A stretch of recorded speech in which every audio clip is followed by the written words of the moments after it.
Good morning, members of the congregation. I'm Matthew Myers, and the educational series this week is on the introduction to beekeeping. My son flew in a drone, as you saw in the introductory clip, and took some images of my 2 hives. Actually, it was 3 hives. Now we're down to 2 for overwintering. I've compressed the hives. I've been a beekeeper for about 45 years, and I'm no expert. Last week I went to a lecture in Pennsylvania, and there was an entomologist there, was a specialist in insects, and she majored and got her doctorate in beekeeping. And the amount of knowledge that you can study and obtain in this subject area is unlimited. It is an amazing subject area that covers disease and viruses and the environment and their effect on insects, just down to simple beekeeping where you extract some honey. She lectured for 3 or 4 hours to different farmers who keep bees professionally and move their hives around the country to pollinate larger orchards and things that keep production of large farms active. You can pick up a lot of knowledge through beekeeping pamphlets. Of course, the internet is a great source of information for beekeepers, especially new beekeepers. There's an unlimited number of YouTube videos, which I'll show you 8 or 10 of coming up here to just highlight how you get started. There's a lot of information on just beekeeping kits that you can get, starter kits, that I'm going to show you some of the equipment here. It's very simple. And I'm going to go over some popular misconceptions about beekeeping.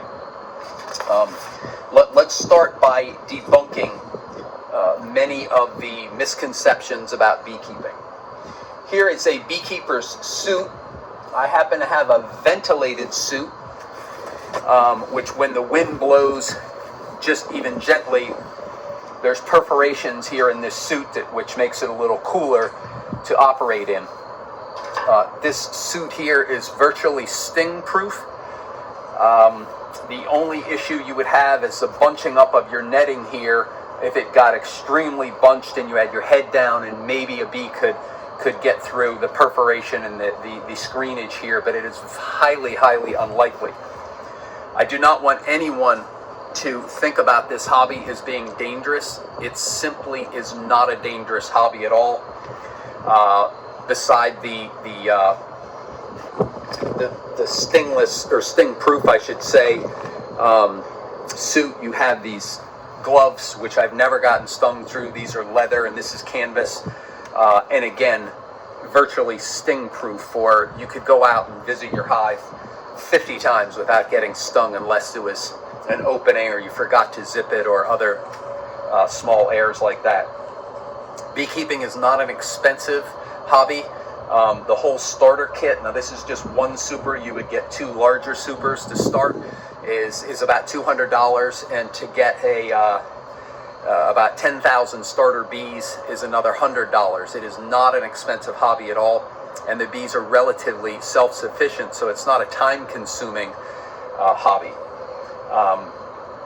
Beekeeping is not a lot of work, although certain environmental pressures today have created even amateur beekeepers like myself to start looking at their hives more actively and medicating the hives and feeding the hives over winter, and things that you didn't have to do because the bees have weakened over the last 20 or 30 years in this country because of certain hive diseases and viruses.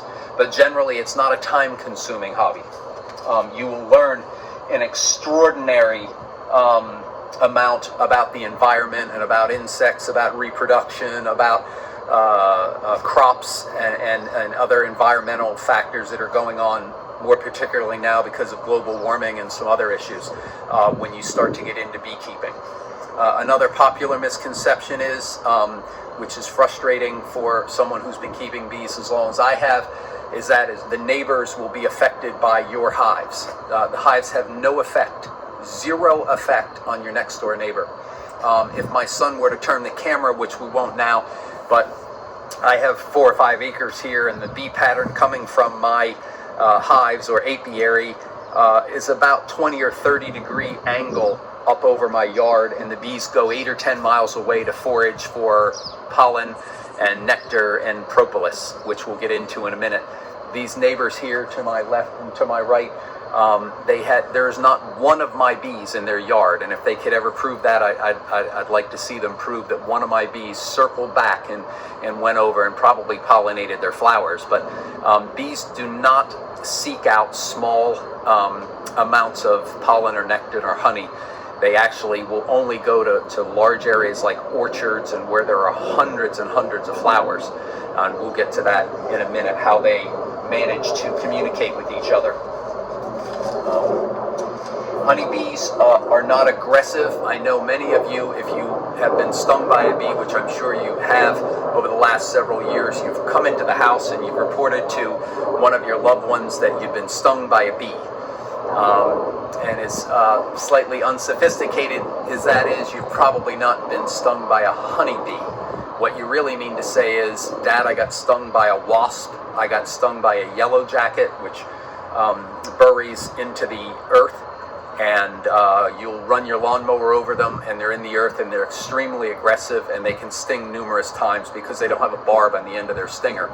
Wasps up in trees have nets. Hornets are very aggressive. The honeybee is an extremely passive bee, which will never attack you unless you are trying to disrupt the hive and some other things. Some of the natural predators of bees will come and disrupt the hive, and then some of the guards will get alarmed. But generally, when I was a boy growing up, I could go out with my father and wear just what I'm wearing right now, and only for super precaution put a veil over my face, so just in case we would aggravate the bees, I wouldn't get stung in the eyeball or something outrageous like that. But generally I could operate at a slow pace with the bees with bare hands and nothing but shorts and a t-shirt on. And if that doesn't signify how passive honeybees are, I don't know what does. We could march out to my hive right now and stand 3 feet in front of it and none of us would get stung. So you don't want to go into beekeeping thinking it's dangerous, like it's keeping snakes in your house or something outrageous like that. It is not. It is not a dangerous hobby. And if you want to pretty much preclude yourself from ever getting stung, you can get a complete veil and an outfit and leather gloves, and you will never be stung. Let's talk about the basic equipment that you'll need. As I said, the bee suit is pretty much sting-proof. The gloves. This is a smoker here, which you can put different particles into to create some smoke. Some people use smoke, some people don't. When you go over the hive and you open the hive and you smoke the hive on top, it doesn't dull the bees. A lot of people are under the misconception that it tranquilizes them. The smoke somehow makes them more passive. It actually makes them more active, and that is, they think that there's an intruder and they go down into the frames more, so you don't have a lot of bees flying around when you're looking into the hive for different issues, for disease and for mites and for other things. You can smoke the hive to try to make them go in the hive and be a little more tending to their honey, and they think there's an intruder. But what it doesn't do is it does not tranquilize them, and it's not bad for bees. They get over it in about a minute or so. This is a platform. Obviously we're sitting up on a table here, so this would be up on the ground. You want to get this because there are intruders. Skunks, fox will generally not lift up their bodies, and I'll demonstrate like this because it exposes their underbelly, and the bees will go after their underbelly and immediately sting it 8 or 10 times, and that makes the intruder go away. So they don't like to jump up on things, so it's always good to have your hive on a platform like this. This actually is a smaller super. The supers are just simple boxes with frames in them, and this is a honey super, so that this would all be filled with comb and honey. This actually is made out of beeswax to give the bees a start, and these are hexagonal cells here, and they draw the comb out from this. Your starter supers will be a little bit larger, which you saw in the introductory video when the drone flew in. There'll be 2 of those, and the queen will lay eggs in there and produce up to 30,000 bees in a year. So this would be a smaller frame, which you would exclude the queen from a larger box. The larger 2 boxes sit on the bottom. They're called supers. You saw those in the introductory video with the drone coming in on the hives. This would be a normal size frame, and you'd have 2 boxes with 10 frames each, and then you'd sit a honey super on the top of those 2 boxes. And in order that you don't get brood, which are babies laid by the queen, the larva, and then it's fed pollen, so the bees produce, and you have about 30,000, as I said before, in the 2 lower boxes. You place this queen excluder so she doesn't lay eggs in the top box, and you place this box above the 2 supers where she's laying eggs, and put this excluder in between the 2 larger boxes and the super on the top, which would just be honey. So this would actually go beneath here, and the 2 boxes where she lays eggs would be beneath this screen, so she wouldn't crawl up through this screen. Her body cannot fit. Oddly enough, this is a perfect size, so her abdomen cannot go through this screening, and she turns around and goes back into the lower boxes. This simple device here is just a wooden stick here that in the summertime you want as much access and as much airflow because of the heat to go in and out of your hive, and you can exclude it somewhat and shorten the entrance to 4 or 5 inches, and in the winter you simply turn this piece of wood and they can only crawl in and out of here. We'll get to the overwintering of bees later on in the talk. There are some other smaller things that you would need to buy. Here's a Hive Tool, and the Hive Tool simply can pry open the boxes. There'll be some sticky gummy substance called Propolis that the bees get from trees that they completely seal up your hive. Additionally, the frames in your hive will be difficult to just pull out like this. This is a brand new box, and you'll have to pry some of your frames up like this, which is very easy to do. This is a protein that you can feed your bees. These are patties for overwintering, and this is when your hive is under the most stress, so you have to leave quite a bit of honey in your hive, between 30 and 40 pounds for them to overwinter. And you put these patties on top of each box, simply cutting slices, and they can eat this during the winter, because obviously when it's freezing out, some of the substance that you would feed the bees would freeze up, and the patties don't freeze. You can make sugar water, where you simply on your stove you boil like a gallon of water, and you put in 2 or 3 bags of just regular granulated white sugar, and you can pour it into these troughs here, which go down into the boxes again, and the bees will come up and they will feed off of this during the winter time. Oddly enough, when I was a kid, I'm 57 years old, and when I was about 15 and 16 years old in upstate New York, we never had to do the patty feeding or never had to do any kind of extra feeding. You could just simply leave honey in your hive and the bees would survive. Some of you might be kind of wondering, how in the world does a bee survive when it gets down to be 5 or 10 degrees here in New Jersey? But inside of the supers, the bees will actually swarm and keep moving the outer bees, which are coldest, to the middle of the swarm, and the middle bees, which are vibrating their bodies, will continually move out. And there's a cycle of movement, and the inside of your hive should be about 96 degrees, so they have no trouble at all staying warm. The last kind of piece of equipment, or medication I should say, that you need really are these Apistan strips. These are strips that you place down into the hive. They look very they smell very medicinal, and they are. And these strips you simply peel off and you place them down in your hive. And this might be the one $20 product that saves your hives.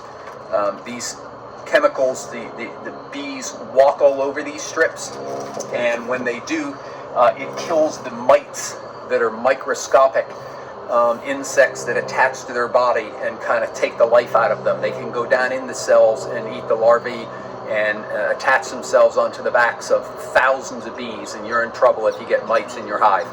So that's one thing where the bees have come under a lot of pressure, especially in the Northeast, that the mites have taken over. It didn't used to be a problem 30, 40 years ago because the bees were so strong genetically that they were able to fend off the mites, and the worker bees are constantly removing them. But now the bees are so weak that when a mite gets on their abdomen, it'll generally kill the bee. So if you have a mite problem, now you almost have to treat your hive with these Apistan strips, or there's other acids that you can use that don't kill the bee but kill the mites.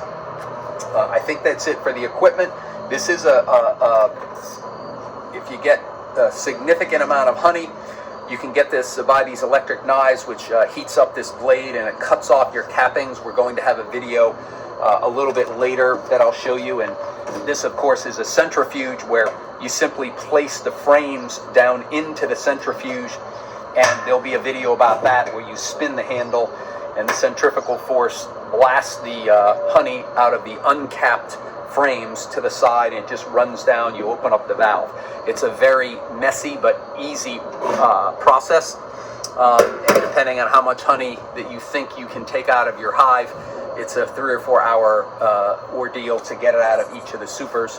But it's the fruits of your labor, and it's, some people think it's what the hobby's all about.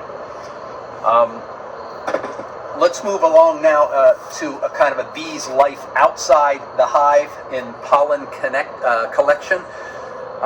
We're going to show you a video that I took off of YouTube, and it'll show you the thousands of cilia and hair on a bee's body and how they go out into the environment and collect pollen.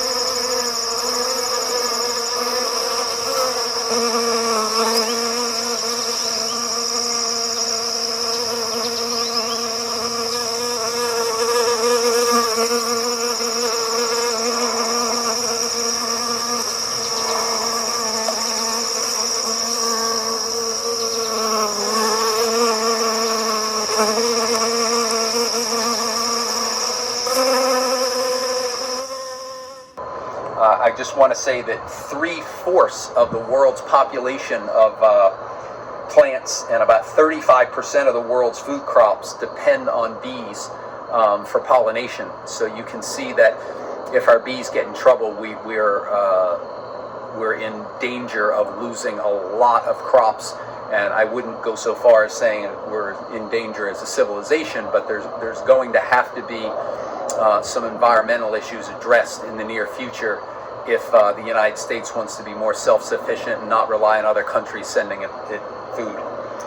You're going to see on this video of the pollen collection, and this is why some of the younger folks should probably get involved in beekeeping. There's a lot of lessons about how a plant is pollinized, and the anther and the stigma are two parts of a flower, and when you're talking about a plant that can self-pollinate and not cross-pollinate, you'll see that the pollen on the legs of a bee fall in the plant, and that basically fertilizes a plant. A cross-pollination would be if you carried it from one plant to another plant of the same species, and then that plant would be fertilized simply by the bee going back and forth to collect the pollen on its legs. In that process, it fertilizes the plant.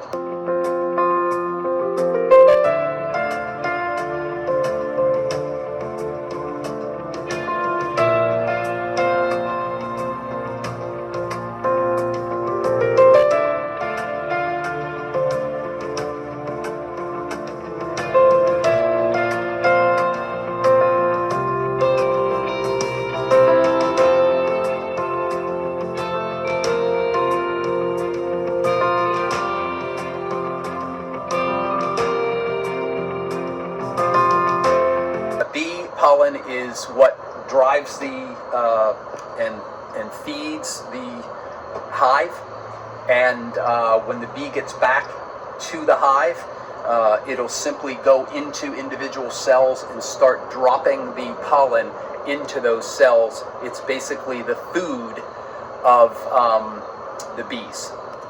Let's move on now to the collection of nectar, which also comes from flowers. You'll see a video here that when the bee lands on the flower, it's collecting the nectar mostly through its receptor in the front of its body. And when the bee does that and takes the nectar, you'll see it come back to the hive. But this is one process where they won't simply drop like pollen into individual cells. They'll transfer it to worker bees that stay in the hive, and they'll basically shoot it out of their mouth into another bee's mouth, and that bee will take it and inject it into cells. Check out this bee's tongue. Look at it licking up the nectar from this basil flower. Each foraging bee will visit 50 to 200 flowers on any one trip, collecting both nectar and pollen. They keep licking up nectar until they have filled their special honey collecting stomach. A bee can carry its own body weight in nectar and pollen. It's amazing they can fly home at all, really. On her trip back to the hive, she uses enzymes and proteins in her honey stomach to break down the complex sugars from the flower nectar to simpler ones less prone to crystallization. This process is called inversion. If she gets a little hungry on the way, she can feed herself by tapping off a bit of the nectar from her honey stomach to her digestive tract. She then arrives back at the hive and regurgitates her sugary offering to another younger bee to process it further. In the bee's stomach, a lot of the water gets absorbed. This reduces the watery nectar to honey. There's a complicated chemical process between the nectar and washing it through the body of a bee, and there's some amazing footage on YouTube of how bees extract the honey, extract the nectar to turn it into honey. Their receptor in the front, it kind of vibrates, and they create a drawing action. And if they can get that drawing action in a good source of nectar from a flower that has a lot of nectar in it, they basically channel it through a tube in their body, and they can pull it back at extremely fast pace and move on to the next flower. It's a fascinating physiological process where a bee is basically making honey through its body and then putting it back into the hive here. Propolis is another substance that they collect from trees, bushes, and bees are sent out, workers, and come back to the hive, and they basically seal the hive all the way around in preparation for the winter, so that the hive is, I wouldn't say airtight, because they need airflow, and moisture is a real killer for bees, so there's not a lot of moisture in a hive, but the wind cannot blow through, and when you use this tool to crack open the supers, you'll hear an incredible kind of cracking sound everywhere, because the bees have put this gummy substance from trees and bushes and shrubs and spit it out of their mouth and sealed the hive. The resin from trees happens to be flavonoids, which are antioxidants. So when it's taken into their bodies, it actually forms a kind of a healthy barrier for their body against other viruses. Again, it's just the nature of bees. When you study them, there's some amazing things going on in nature. Once a bee, of course, leaves a densely populated area, it will return to the hive and do a bee dance, which we have some videos of. I just want to show you one picture here, and I'll get a close-up, and hopefully you can see this in the camera. And this area here, the bees are facing a bee that has returned to the hive, and all those bees facing, which we will show you a video of in a minute, they're getting a signal from this bee as to exactly where the highest populations of nectar and pollen and other sources that they survive on are in the environment. Once they start doing that bee dance, it signals to the other bees where the larger sources are.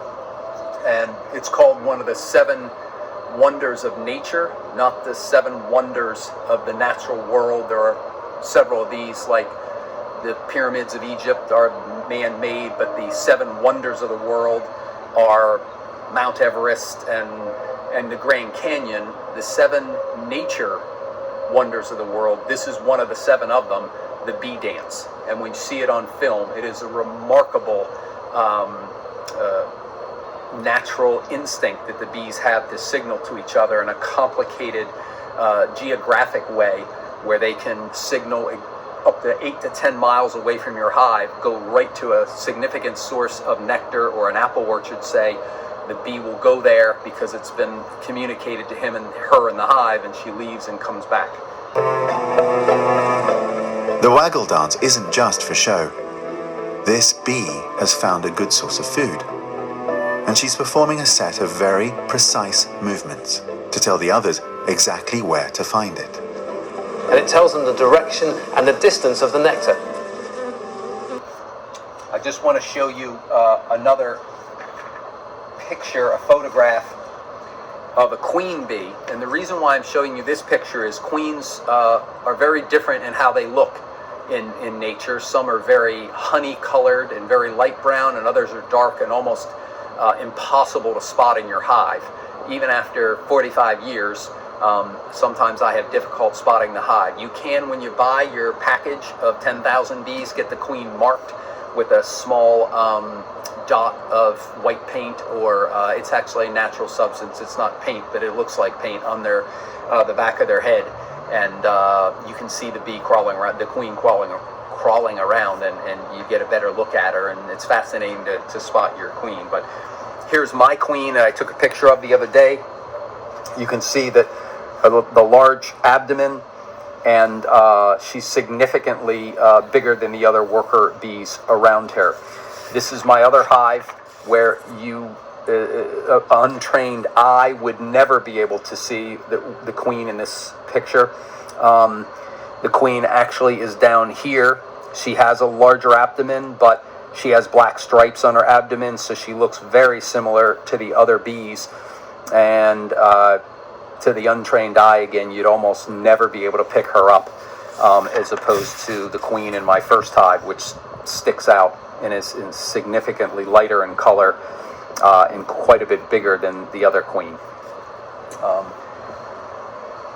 Make no mistake about it, the queen is obviously a female, and all the bees in your hive are female, with the exception of about 100 bees, which are drones. Those drones are the male bees, and as humorous it is to say, the only thing a drone bee does is mate with the queen in its entire life. So since we're at church, I'll stay away from the jokes about how the women do all the work and all the men do is reproduce with the queen. We'll just keep it moving from there. Video 6 will be the bees taking care of a queen bee, and you'll see that the video zooms right in the queen, and you'll see she's markedly bigger than the other bees.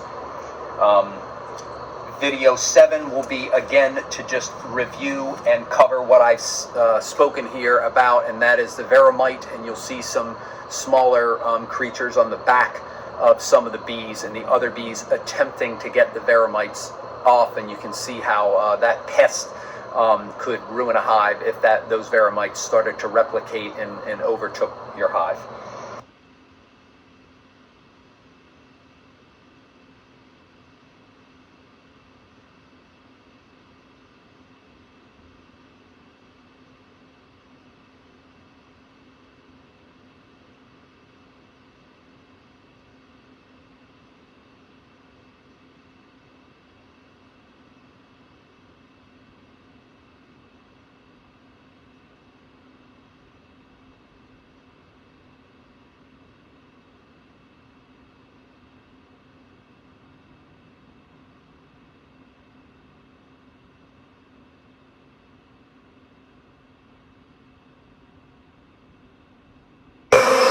One tiny parasitic pest is a particularly major threat, the Varroa Mite. Once infected with this parasite, a colony will die within 1 to 3 years if the beekeeper does not look after it. Once it has penetrated the beehive, the Varroa Mite multiplies in the brood cells where the queen has laid her eggs. Shortly before the worker bees cap the brood cells, the female Varroa Mites slip in and migrate to the floor of the cell. They use their mouthparts to suck a blood-like fluid from the bee larvae and then lay their eggs in the brood cell. The young Varroa Mites likewise feed on the bee larvae. By the time the bee hatches, it is weakened, often infected with viruses, and has a shortened lifespan. The Varroa Mite can also be carried by the bee into other beehives, for example if the bee gets lost or steals honey. To prevent this, the parasites have to be combated after the last honey harvest. For example, the beekeeper can suspend plastic strips between the brood cells. These strips are treated with a special active substance that sticks to the legs of the bees. In this way, they distribute it throughout the hive. When Varroa Mites come into contact with the active substance, they die and drop off.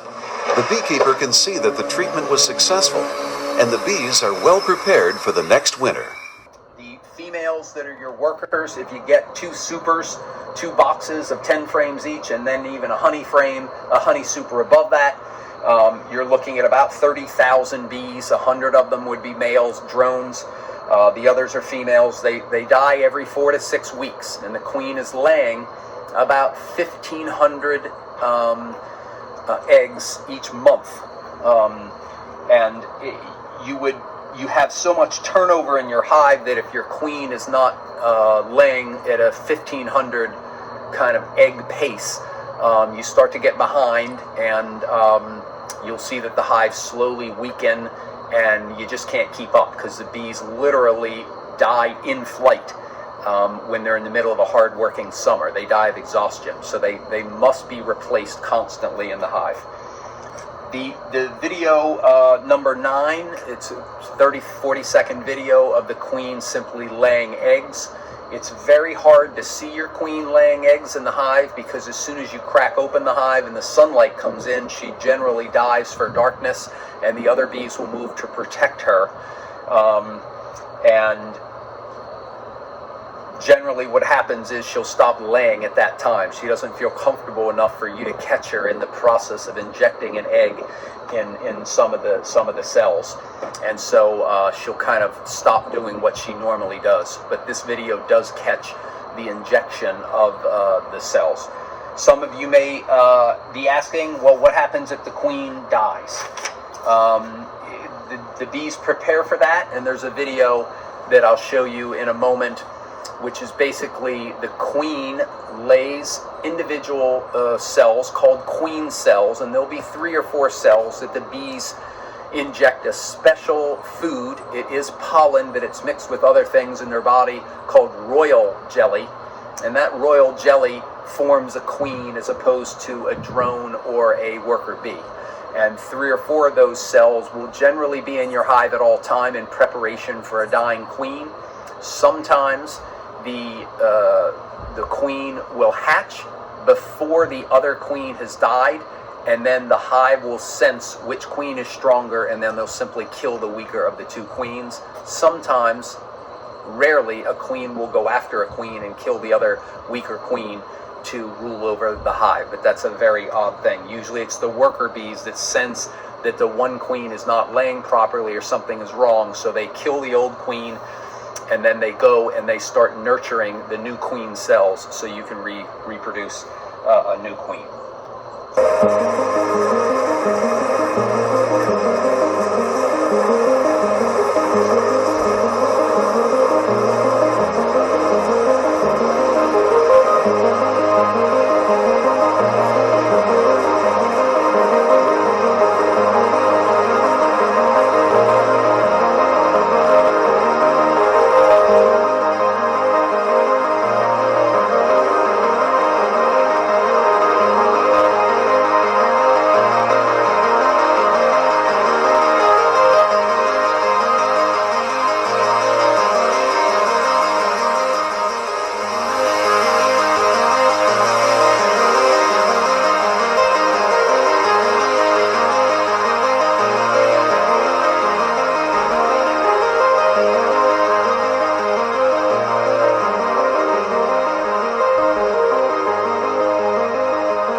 Problems that you will encounter.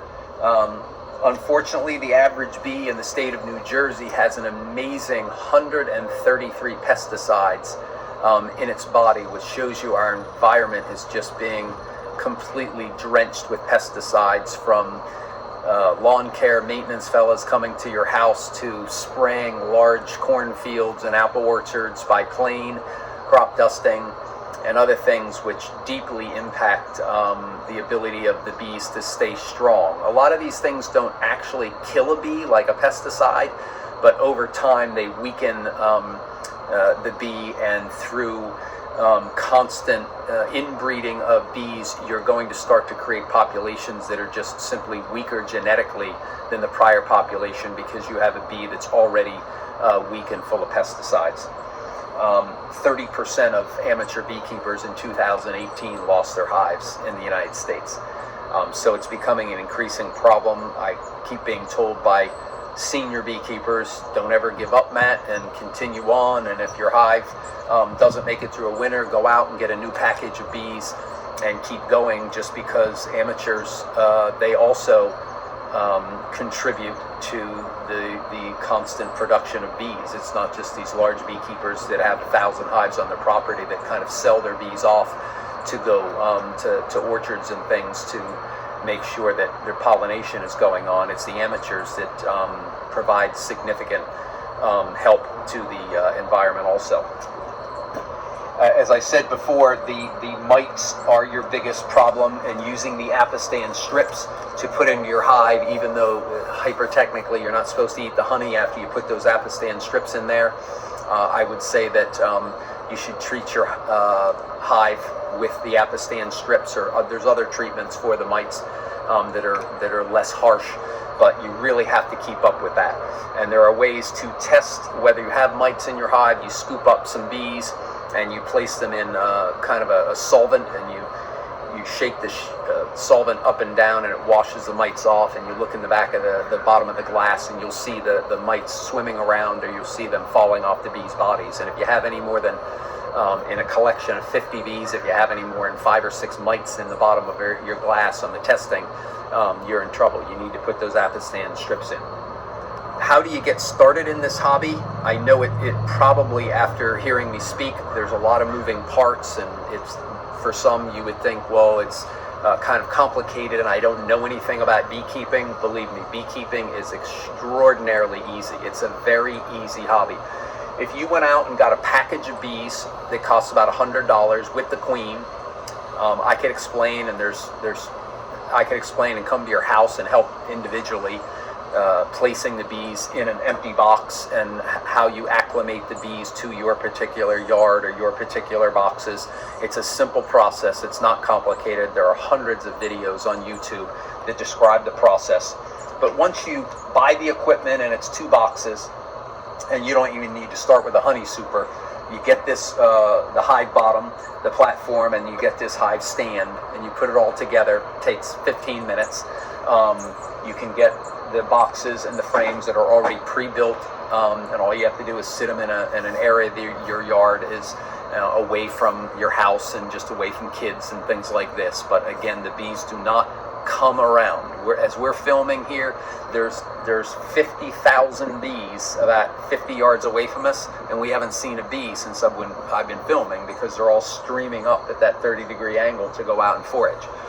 So when you get your package of bees delivered, they're in a basically a cage, and you basically dump them right into your hive with your bee suit on. That's the only dangerous day you ever have. You need to have your full suit on that day, and the queen is in a queen cell, and you place her down in here on a wire, and in her cage, and they'll eat through a candy bottom. And that candy bottom, in about 2 or 3 days, the queen will crawl out after she's acclimated to the hive, and they sense her pheromones. And at that point, she'll be acclimated, and she'll mate with one of the drones, and you're off to the races. You hyper technically, you don't need to attend to your hive constantly. There are several kind of hives which you can purchase. I suggest this hive is a Langstroth hive, which was designed in the late 1800s and has been the mainstay of beekeepers. It's a simple form, everything's squared off. There are some other, like a top bar hive, where you get some of the honeycomb like this hanging down off of a bar in your hive. And when you open the lid, there are just slats, and they build the comb off of that. The problem is, if you get a top bar hive, which you can see on the internet, it's difficult to get the honey out of these combs. Whereas when you are extracting the honey off of a frame like this, and you cut off the cappings, you simply put it in the centrifuge and spin it, and the honey comes out. You take this, it still has the comb on it, even though it's not capped off anymore, and you just put it right back in your hive. So it couldn't be easier. Where the top bar hives, which have these pieces of comb hanging off of each bar, are very difficult to get first you have to cut the cappings off, and then let it drip into a bucket. So I don't suggest you start with a top bar hive, and you just go with this Langstroth type of hive. Let me just finish by, I always like to say you'll be a little closer to God if you're a beekeeper. But if you have any questions, please do not hesitate to email or call me up. I could come over your house. I could show you the brochures and pamphlets as to where to order some of the equipment. It's super simple. And my email address is matt@citylaw.nyc. Let me say that again. Matt, M-A-T-T, at city, C-I-T-Y, law, L-A-W, .nyc. And if you would email me, I could answer any of your questions, and hopefully I've encouraged you to be a beekeeper today.